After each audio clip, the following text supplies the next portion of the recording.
एक बार फिर से आपके अपने YouTube channel Anil study official में आपका स्वागत है। आशा करता हूं कि आप सभी लोग स्वस्थ होंगे, मस्त होंगे और आपकी तैयारी भी बहुत अच्छी चल रही होगी। नमस्ते दोस्तों, आज का हमारा टॉपिक है आरआरबी एनटीपीसी एग्ज़ाम 2026 के लिए जनसंख्या और उससे जुड़े मुद्दे के लिए टॉप 40 जीके एमसीक्यूज, यानी कि जो जनसंख्या और उससे जुड़े मुद्दों से जीके क्वेश्चन पूछे जाते हैं। आज हम उनके बारे में जानेंगे क्योंकि ये बहुत ही इम्पोर्टेंट क्वेश्चन है और ये जनसंख्या और उनसे जुड़े मुद्दे के क्वेश्चन हर एग्ज़ाम में पूछे जाते हैं। तो चलिए वीडियो की शुरुआत करते हैं। Question number 1। क्वेश्चन नंबर 1 में कहा गया है कि जनसंख्या का अर्थ क्या है। तो जनसंख्या का अर्थ होता है लोगों की संख्या, यानी कि इसका option number B correct answer होगा। जनसंख्या का मतलब क्या होता है? लोगों की संख्या। इसके बाद अगला क्वेश्चन है क्वेश्चन नंबर 2। क्वेश्चन नंबर 2 में कहा गया है कि जनसांख्यिकी रूपांतरण का संबंध किससे है। तो जनसांख्यिकीय रूपांतरण का संबंध किससे है? तो यह है जन्म एवं मृत्यु दर में परिवर्तन। किससे है? जन्म एवं मृत्यु दर में परिवर्तन, यानी कि इसका option number C correct answer है। इसके बाद अगला क्वेश्चन है क्वेश्चन नंबर 3। क्वेश्चन नंबर 3 में कहा गया है कि जनसांख्यिकीय रूपांतरण में कितने चरण होते हैं। जनसांख्यिकीय रूपांतरण में कितने चरण होते हैं? तो 4 चरण होते हैं, यानी कि इसका option number C correct answer है। इसके बाद आगे बढ़ते हैं और अगला क्वेश्चन देखते हैं। तो अगला क्वेश्चन है क्वेश्चन नंबर 4। क्वेश्चन नंबर 4 में कहा गया है कि जनसांख्यिकीय रूपांतरण के पहले चरण में क्या होता है। तो जनसांख्यिकीय रूपांतरण के पहले चरण में क्या होता है? तो मृत्यु दर में कमी आती है। क्या होता है? मृत्यु दर में कमी आती है, यानी कि इसका option number B correct answer है। आज का अगला क्वेश्चन आपकी स्क्रीन पर आ चुका है। Question number 5। क्वेश्चन नंबर 5 में कहा गया है कि दूसरे चरण में कौन सी दर कम होने लगती है। दूसरे चरण में कौन सी दर कम होने लगती है? तो जन्म दर कम होने लगती है, यानी कि इसका option number A correct answer है। इसके बाद आज का अगला क्वेश्चन है क्वेश्चन नंबर 6। क्वेश्चन नंबर 6 में कहा गया है कि प्रजनकता का प्रतिपादन स्तर किस चरण में प्राप्त होता है। प्रजनकता का प्रतिस्थापन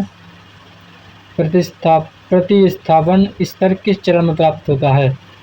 तो किस चरण में प्राप्त होता है? तो ये होता है तृतीय चरण में, यानी कि इसका option number C correct answer है। आज का अगला क्वेश्चन है क्वेश्चन नंबर 7।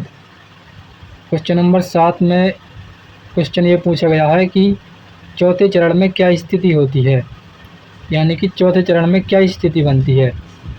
तो चौथे चरण में स्थिति क्या होती है? तो चौथे चरण में जनसंख्या स्थिर हो जाती है। जनसंख्या स्थिर का मतलब होता है कि वहीं रुक जाती है, यानी कि बढ़ती नहीं है ना ही घटती है।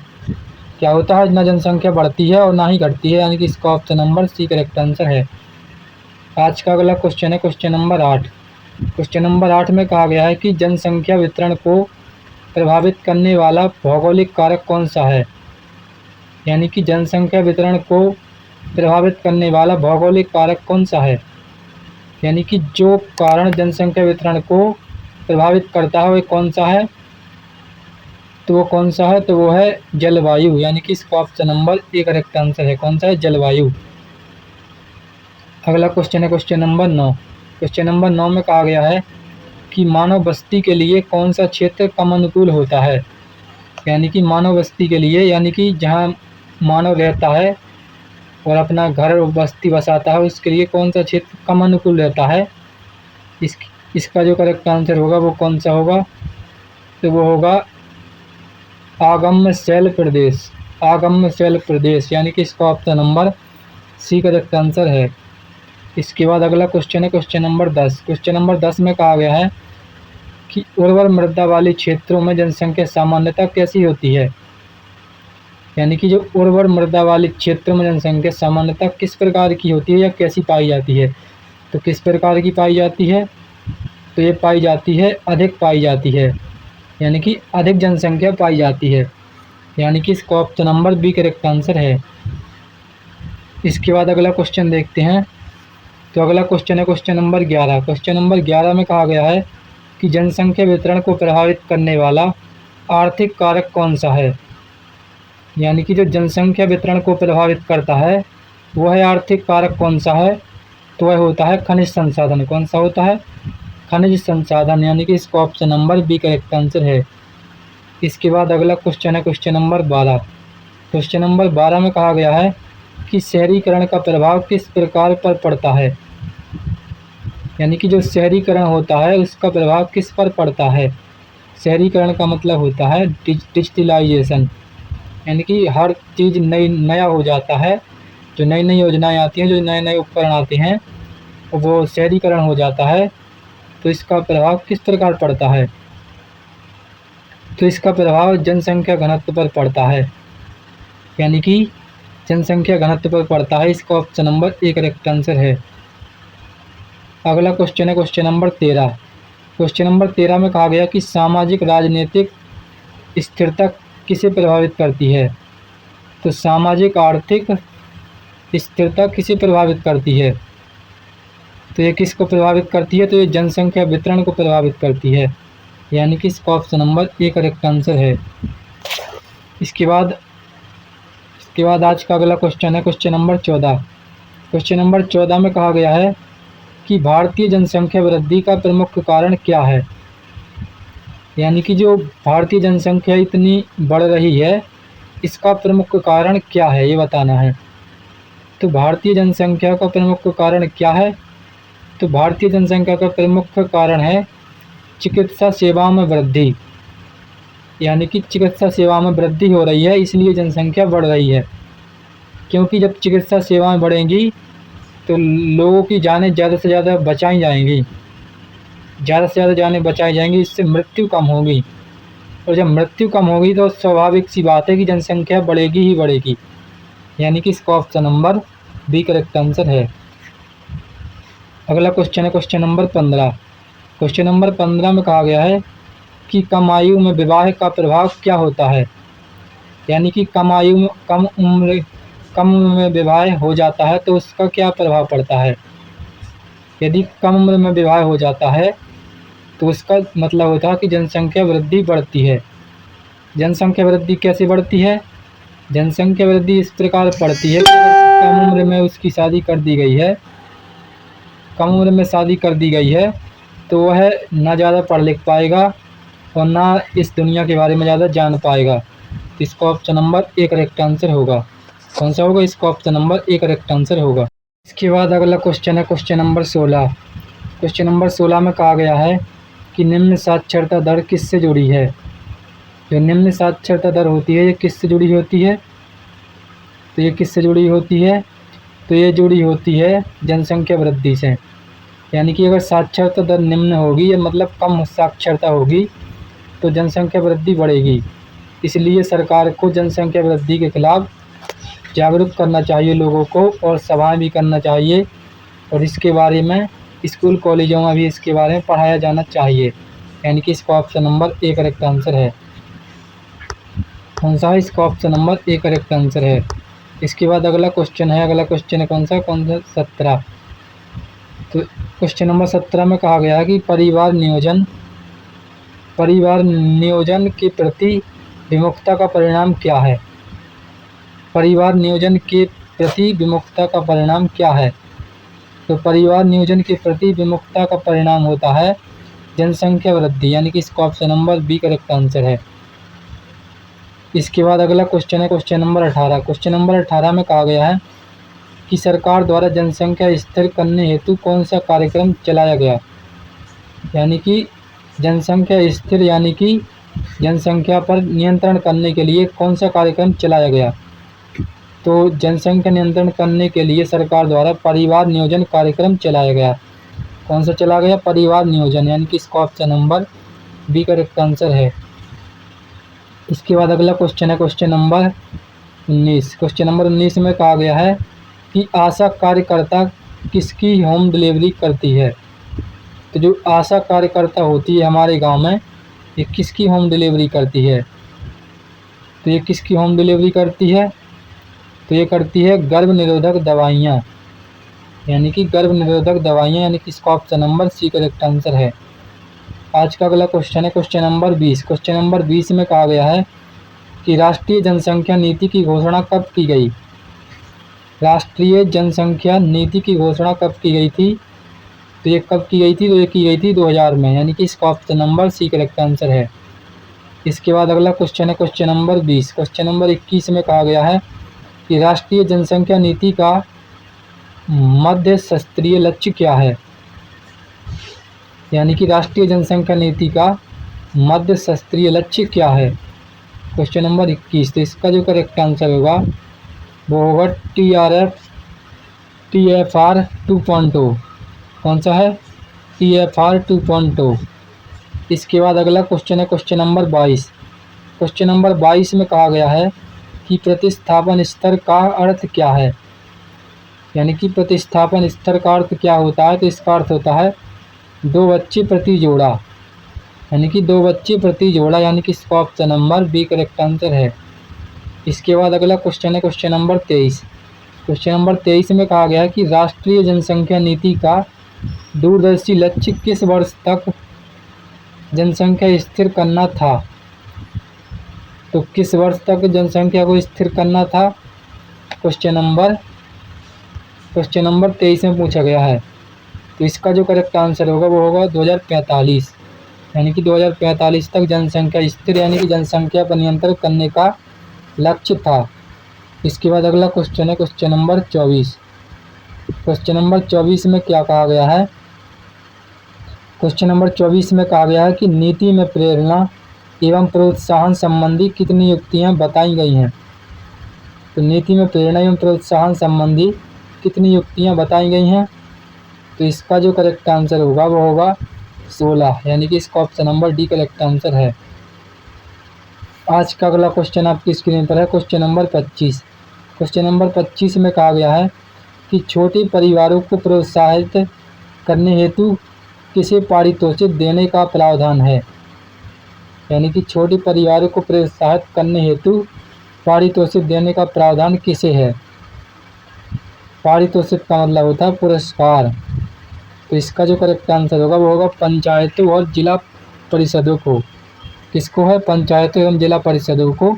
इसका option number A correct answer है। अगला क्वेश्चन है क्वेश्चन नंबर 26। क्वेश्चन नंबर 26 में कहा गया है कि नीति में किस कानून के कड़ाई से पालन पर बल दिया गया। तो नीति में किस कानून के कड़ाई से पालन पर बल दिया गया, तो किस पर दिया गया था। तो इसका जो करेक्ट आंसर होगा वो होगा बाल विवाह विरोधी कानून। बाल विवाह का मतलब होता है कि छोटी उम्र में ही विवाह हो जाता था, उसके विरोध कानून का कड़ाई से पालन किया गया।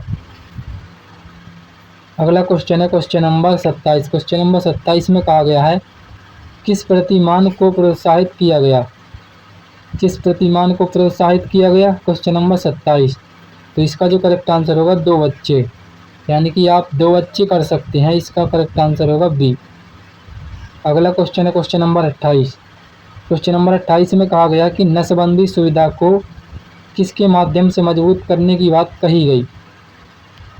तो नसबंदी किसके माध्यम को, तो इसका जो करेक्ट आंसर होगा वो होगा ऑप्शन नंबर सी, पारितोषिक और प्रोत्साहन, यानी कि इसका option number C correct answer है।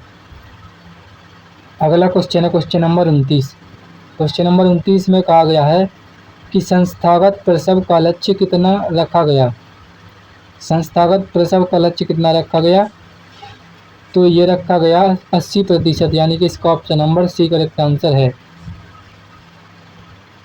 आज का अगला क्वेश्चन है क्वेश्चन नंबर 30। क्वेश्चन नंबर 30 में कहा गया है कि प्रशिक्षित व्यक्तियों द्वारा प्रसव का लक्ष्य कितना है। प्रशिक्षित व्यक्तियों द्वारा प्रसव का लक्ष्य कितना होता है, तो वह है 100%, यानी कि इसका option number D correct answer है।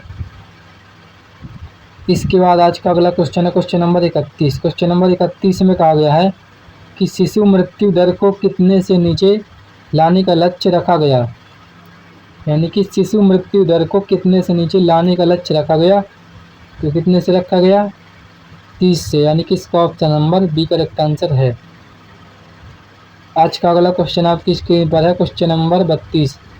क्वेश्चन नंबर 32 में कहा गया है कि मातृ मृत्यु दर को प्रति 1 लाख जीवित जन्म दर पर कितने से नीचे लाने का लक्ष्य है। मातृ मृत्यु दर को 1 लाख प्रति जीवित दर जन्म दर पर कितने बच्चे नीचे लाने का लक्ष्य है? तो कितने लाने का है? तो इसका जो करेक्ट आंसर होगा वो होगा 100, यानी कि इसका option number C correct answer है। आज का अगला क्वेश्चन आपकी स्क्रीन पर आ चुका है, क्वेश्चन नंबर 33। क्वेश्चन नंबर 33 में कहा गया है कि किसका 100% पंजीकरण सुनिश्चित करने का लक्ष्य रखा गया? तो किसका रखा गया? तो वो रखा गया था जन्म, मृत्यु, गर्भाधारण एवं विवाह। किसका?